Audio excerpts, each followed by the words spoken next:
Hey guys, it's Caden, Team CLB, and today I am bringing you our Dogmatika Invoked Eldlich DPE deck profile from the Colosseum 3v3 yesterday. This was piloted by my good friend Nathan Crouch. He wound up going 1-3 mostly because in a lot of game threes his opponents opened really well to be able to handle it, but um, it happens. He did beat Steven Roberts though, so I do have to give him credit. He did a lot better than I think all of us were expecting. But yeah, so to start out with the deck, we have 3 Alistair. Obviously, every Invoked deck, you need him. Um, I think his attack gain effect actually did come up once as well, because there was a time when Nathan needed to make Purgatrio to attack for game against Stephen Roberts game 2, I believe, and it helped out massively. There's one Celestial and Dasher, because the DPE package. Um, I don't think the Graveyard effective Dasher ever came up, though Celestial Draw definitely happened at least once. Next we're playing one Dogmatika Ecclesia and one Dogmatika Flirtily for our Dogmatika monsters. I think Flirtily got used more as an extender to make Verite than it did as a negate. Same thing with Ecclesia, honestly. I don't think it searched as often as it normally would have. Um, Next we have 2 copies of Eldlich the Golden Lord. Um, I almost think in hindsight we might have been fine cutting it to 1. It never got DD crowed from what I can remember. And I don't think there was ever a situation where we needed to banish it to make Mechaba, so honestly, could probably cut the Eldlich to 1. It just depends on like if you want to risk it getting banished or not. Next, we have 3 Cursed Eldland. This is the primary searcher for the Eldlich engine. It's Cleafort Scout. So you pay 800, you search a golden land, and you can send it off of the Eldlich to get another golden land to the grave, but it does lock you into zombies while it's on the field. Like, it locks you into attacking with zombies. Next, we have 3 Fusion Destiny. This was really self-explanatory, because there's a neat little interaction with the Fusion Destiny and the Eldlich stuff where you can go end phase, activate, say if you have like double Conquistador, right? You can go end phase, activate DPE, pop itself and one of the Conquistadors. Conquistador then sets a Sanguine and DPE comes back in the standby phase, so you can get 2 interactions even when you open like double Sanguine or double Conquistador, Conquistador, Wakedo, things like that. Then we played the rest of our Invoked engine, being 2 Invocation, 3 Meltdown. 2 Invocation came up a lot. I think there were at least 3 games when it happened. And yeah, it was okay. I don't think there was ever the interaction with Fusion Destiny Meltdown doing DP on summon, but it was something that we were going to keep in mind. I don't think it ever came up. Of course, we have the 1 terraforming for it. And then the 3 Nadir Servant, usually this would resolve after the Fusion Destiny already resolved, so you just used it to send Titaniclad or Entis and either break board or grab follow-up for the next turn. For the Eldlich traps, we have the 3 Conquistadors, um, the 3 Sanguines, and the 2 Wakedos. Honestly, I think the only thing I might change about this is I might put in the 3rd Wakedo if I were to play this in the future. Wakedo actually came up a surprising amount, where the 3rd one could have been helpful. 1 Imperial Order, which might sound like it conflicts, but it was for like the Striker matchup, for the mirror match of Invoked Dogmatika, for a lot of decks really, but you can send it at any point off of Eldlich. If you have a spell you need to resolve, you can use Eldlich's effect to get rid of it, summon itself, to get the 35 body, and get rid of your spell restriction. We've got the 1 Dogmatika Punishment. Normally, if you activated Nadir Servant, you would send Titaniclad and summon Ecclesia, search Punishment, set Punishment, and then in end phase add the Fleur-de-Lis. I don't recall how many times it came up. It definitely wasn't a lot, because like I said, these were usually used more as extenders to make Verte. The only hand trap we made was 3 Imperm, because Ash is really low impact, and also we wanted something we could use on our turn to negate like the Baron and things like that, to try and force out interactions on our turn. Another thing is we considered running Droplets instead of Imperm. I think the only reason we went with Imperm over Droplet is because we only really have a few cards that like to be in the grave. If we were playing like one less engine, like if we were playing just like Invoked, Dogmatika, Eldlich, or something like that, we would probably run this because we'd have like a higher percentage of our cards would want to be in the graveyard. And then we main deck the 3 Solemn Strike because it's good going first, it's good going second, and it didn't risk us blowing up our own entire field with something like a Torrential Tribute. For the extra deck, we have the 1 DPE, the 2 Entis. This was actually the only change we made from when we first made the deck to when we played it. Originally, one of the Entis was a Pallades, but we found that we never really had a Conquistador and Walketo on the same time, so it just never came up. One Agoides, which, if I'm not mistaken, never got summoned. I don't think there was any mirror matches to summon it in, and if I'm not mistaken, also, every time when this was game, Purgatorio was game, but easier. Two Mechaba, I think the second one came up in one game, though I'm not entirely sure. I wasn't watching a lot of his games. He was just kind of like telling us what he had, and we were giving our thoughts on what his lines of play should be from there. One Titaniclad, obviously, for the whole Dear Servant thing. One access code. I don't know if this came up in actuality, but it definitely came up in practice matches a lot. Um, you would make the Celine and then just bring out access code on top of like a Mechaba or an Agoides or a Purgatrio and just try and go for lethal.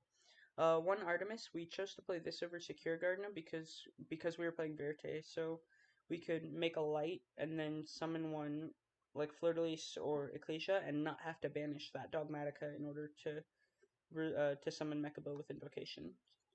One Phoenix, I think this came up one time, and it was just because it was to get monsters off the board and get a little bit more damage. One Unicorn, I don't think this ever came up, if I'm not mistaken. Verte came up like 90% of the games that I can think of.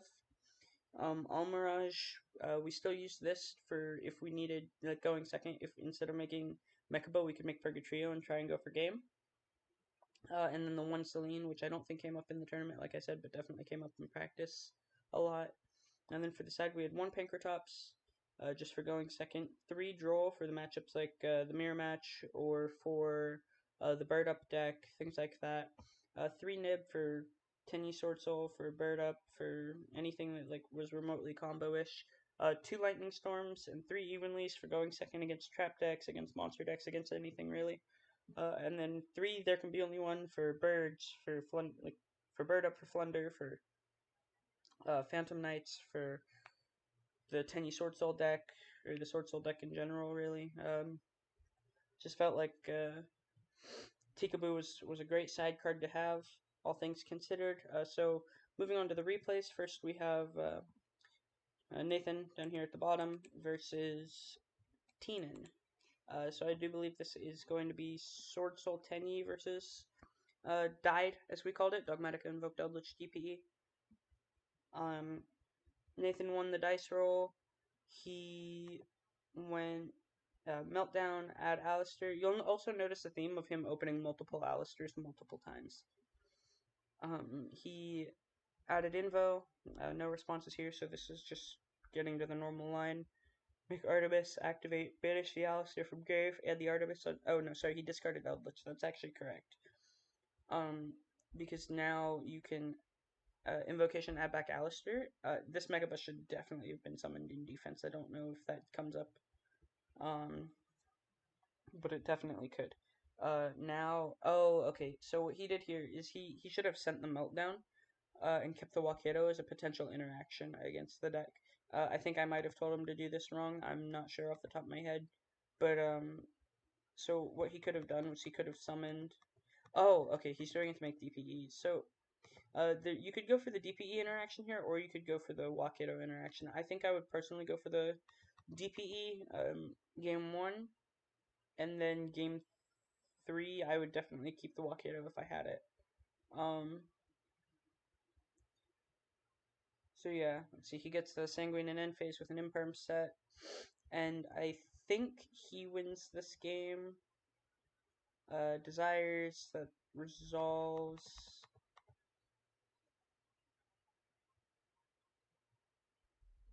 Yeah, his opponent has a pretty good hand. Summon Ashina, that resolves, I'm pretty sure.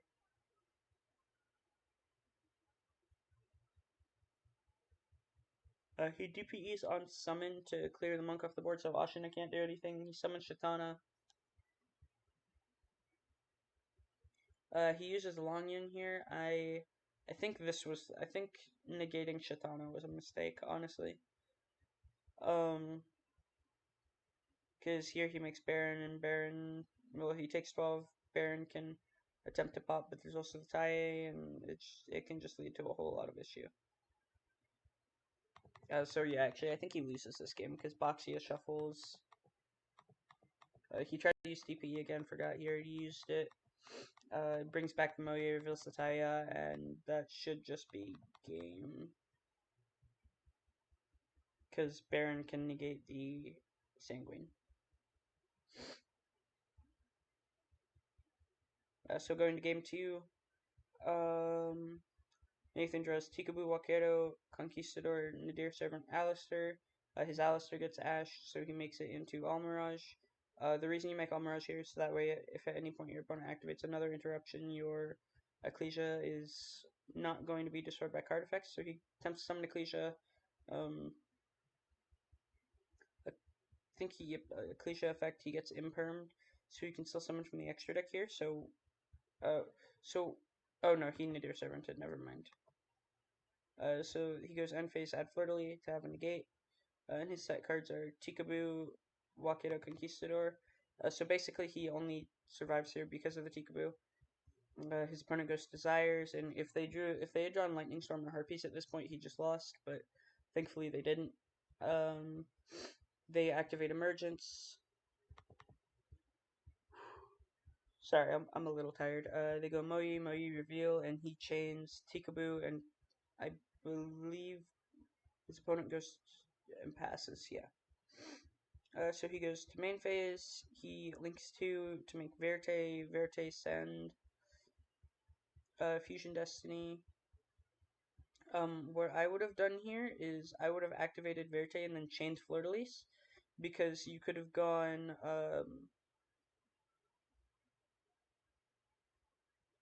and then chained Wakedo, because then you would have had 500, 2300, 4800, and 7800. You would have been 200 off, but I'm not sure. He also summoned DPE and defense here, which was a little weird.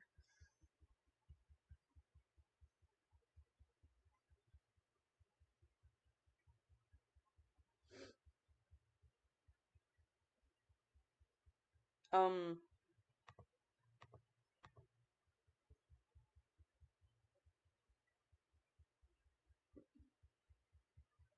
gonna have to check that later. I always forget whether or not you can activate Gamma under Tikaboo. I think you can, but I know what happens if you chain Tikaboo to Gamma. I just don't know if you can even activate Gamma while Tikaboo's up. It didn't matter too much because Nate still won this game. His opponent activated his second Desires, which was, in my opinion, really risky, but I mean, if it had worked out for him, it had worked out for him. We can fast forward through the rest of this game because it's short. And then here we see the tragedy that has struck. Nathan effectively opens 3 Alistairs, going second, with his only interruption being Imperm, which we told him to hold for his turn to try and negate the Baron, but alas, his opponent has the Judgment. So fast forwarding a little bit, his opponent builds board, makes Baron. I think it's actually just Baron and Monk, but I'm not if I'm not mistaken, yeah, Baron plus double Monk. My bad. So he imperms the Baron. That resolves. He goes to normal summon Alistair, and he gets impermed.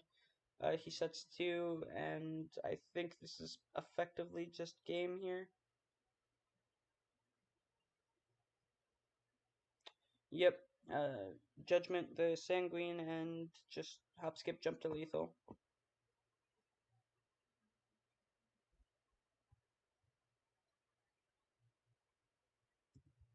So on to game 2. This is his game against Stephen Roberts.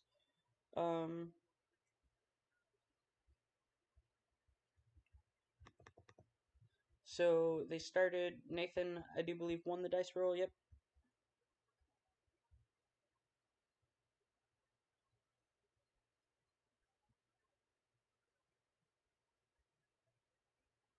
Normal summon Alistair here. His opponent does have double hand trap, which is very awkward for a hand like this. I think he gets impermed and just sets 3 and passes.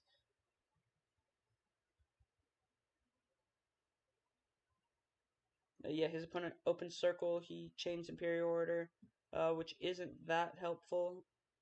No effect to Foxy on summon. I think we told him to strike the Balinks here. Yep.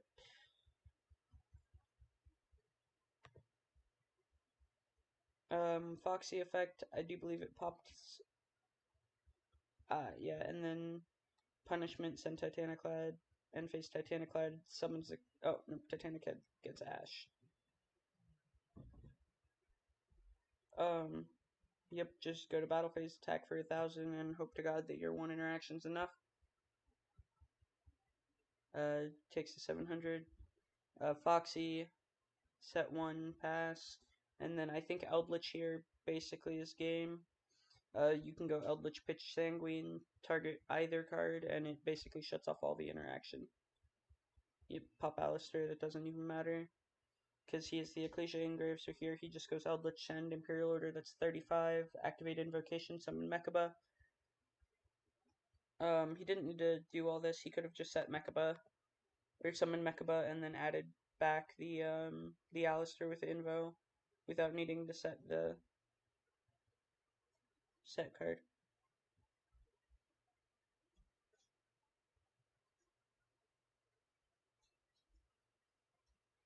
Sorry, I just got a message from my friend's sister asking if I could pick her up from school. Oh, okay, so Purgatrio here, I actually think Mrs. Lethal. Oh, no, he isn't normal summoned Alistair, that's what it is.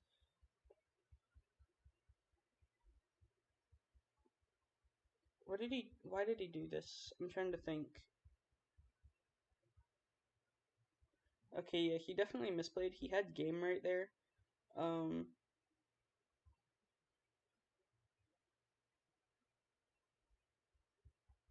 so going second, he opens insanely well against his opponent. Eldland, Evenly Matched Conquistador, Sanguine Meltdown is borderline perfect. Let's see, his opponent doesn't seem to open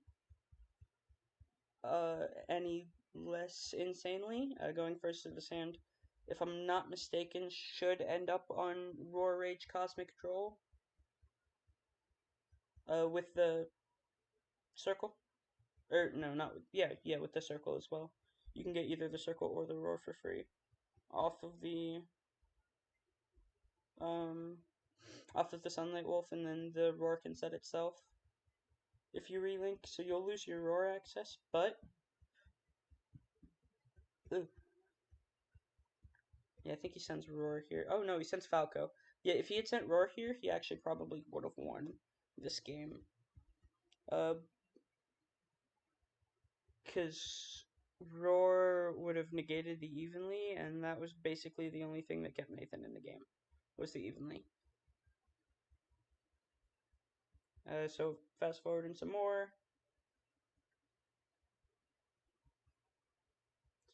Sunlight Wolf adds back Ash, I think. Oh, no, Spinny. Right, Ash was last game. My bad. I had already lost to Owen at this point, so that's why both of us are sitting here. He makes Baguska and passes. I still think he should have gone for Roar, and honestly, Meltdown was an insane draw. Here, battle phase evenly. He keeps the Baguska, activate Meltdown, and he gets drolled, sadly. But this should still generally be okay, because you could go set 2, activate Fusion Destiny, and another thing I'm just realizing he could have done was set Eldland here, I think. No, yeah, he did it right. So yeah, he won the game, so it doesn't matter. Normal summon Spinny, it gets changed to defense, make Balinks, no field spell access here. Spinny comes out. At this point, we were talking in voice chat, like trying to think about how we could survive here, what he needs to pop, and what he needs to let stay. So Foxy destroyed the field spell, obviously. He put back the Sunlight Wolf, and then I think here he tried to make Heat. Yeah, he made Heat Leo, targeted one, and I think he chained Conquistador, chained Sanguine, popped the Baguska.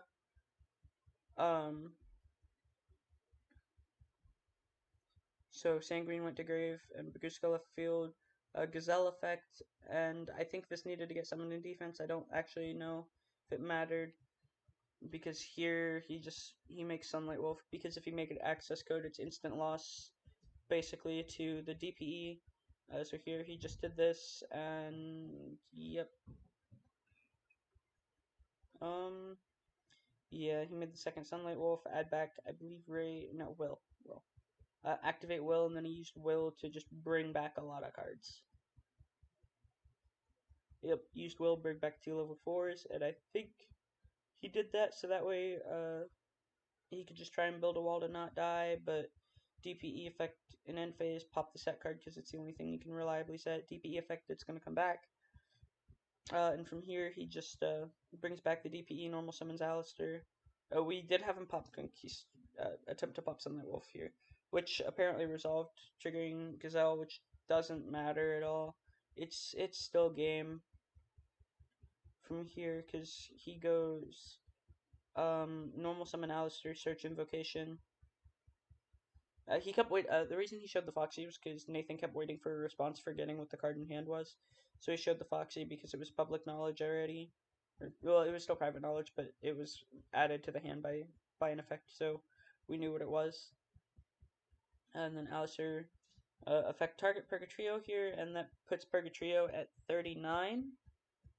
And it attacks everything, and that's just enough for lethal, especially considering Eldlich to come back at 35 and the Ecclesia still in hand. It was just a lot to do. Moving on to the last replay, we have him versus John Kazuma. We're gonna just go a little faster, see if I can keep up. Opening hands, we got Strike, Terraforming, Sanguine, Punishment, Eldland. So he goes Activate Terraforming at Meltdown, Meltdown at Alistair.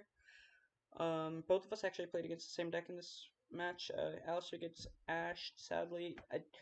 Oh, he misplayed here. He needed to add Conquistador, I think. I think adding Conquistador would have been better because he could have kept the Meltdown on the field. Oh, okay, he wanted to make DPE. I see. So yeah, he gets a... I think he actually should win this game 1. Because he has DPE pop, he has Strike, Punishment, and Conquistador pop. Yeah, I think this is basically winning.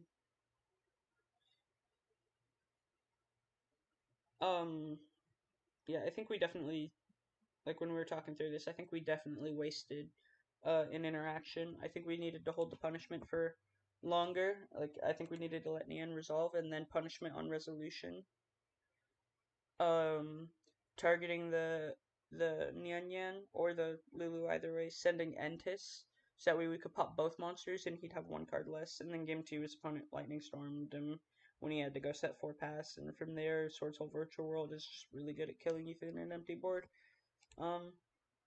It's kind of a shame it happened to happen like that. Oh, yeah. Yeah, set 4 pass. It's a shame it had to happen that way. It was bound to happen eventually at some point today. Or yesterday, I guess. But yeah, he started talking to us about it, and I went, oh yeah, that's basically just game then, because here he goes Nyan, and that's just lethal. So he lost. I think I won. Yeah, I won my round this round. Or I won my Sword Soul Virtual World matchup that round. And Astrid, I think, lost in game 3, if I'm not mistaken. So yeah, I'll see when I record that video. I don't know why I recorded this one before that one, because I was player A, Nathan was player C, so I just kind of skipped Astrid, but we'll get to it. So yep, this will be up on YouTube probably a few hours after the first one was, and then the other one will be up a few hours after this one. Link to the Colosseum, to the Colosseum's Discord, to my Twitch, and my Discord and my local game shop's Discords will be in the description, along with the deck list if anyone wants it. So with that, I will see you later.